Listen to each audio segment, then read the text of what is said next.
Hello বন্ধুরা, সিমি কিচেনে সবাইকে নমস্কার জানাই। বাবা বাজার থেকে দেখো ছোট মাছ নিয়ে এসেছে কিনে। মাছটা কাটা বাছা ধোয়া হয়ে গেছে। এখানে আমি মাছের জন্য সমস্ত উপকরণ নিয়েছি। পেঁয়াজ, রসুন, ধনে পাতা, কাঁচা লঙ্কা। এখানে আমি শুকনো খোলাতে ভেজে নেব পোস্ত, সর্ষে। আজকে মাছের রেসিপিটা একটু আলাদাভাবে রান্না করব, তোমরা ভিডিওটা সম্পূর্ণ দেখতে থাকো। শুকনো খোলাতে পোস্ত সর্ষে ভেজে নেব।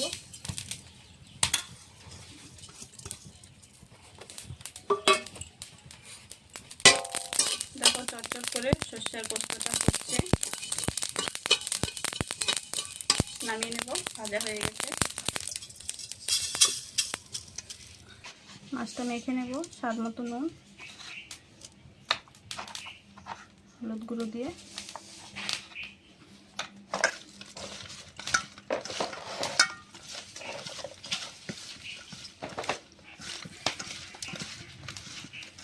মাছগুলো মাখা হয়ে গেছে।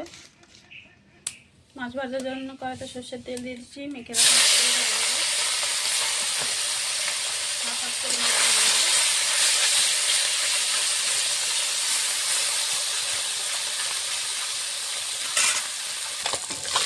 মাছগুলো এক সাইডে ভাজা হয়ে গেলে উঠিয়ে দেবো।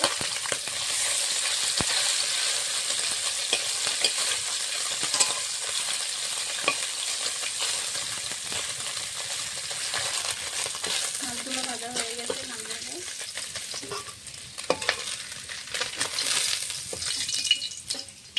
বাকি মাছগুলো এইভাবে ভেজে নেব। বাকি মাছগুলো ভাজা হয়ে গেছে, নামিয়ে নেব।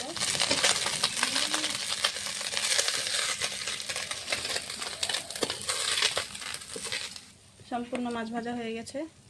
কড়াইতে সর্ষের তেল দিয়ে দিয়েছি। ফোড়নে দেব কালো জিরে,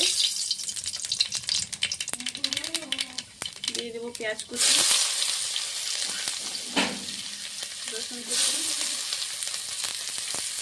কাঁচা লঙ্কা কুচি, পেঁয়াজ রসুন কাঁচা লঙ্কা ভালো করে ভেজে নেব। পেঁয়াজ রসুন লঙ্কাটা দেখো ভালো করে ভেজে নিয়েছি। এখন দিয়ে দেবো হলুদ গুঁড়ো, স্বাদ মতো নুন, নেড়ে চেড়ে রাখা মাছগুলো দিয়ে দেবো। মাছের সঙ্গে পেঁয়াজ রসুন লঙ্কাটা নেড়ে চেড়ে করে আমি এখন জল দিয়ে দেবো।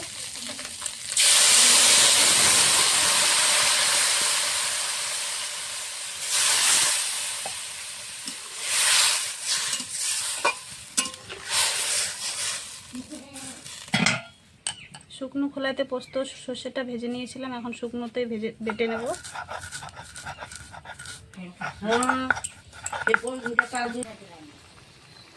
তরকারিটা ফুটে উঠেছে। সর্ষে পোস্ত গুঁড়োটা হয়ে গেছে। সর্ষে পোস্ত গুঁড়োটা দিয়ে দেব।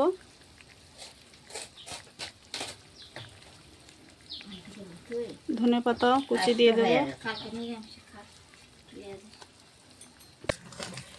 সর্ষে পোস্ত গুঁড়ো, ধনে পাতা কুচি দিয়ে দিয়েছি। হয়ে গেছে।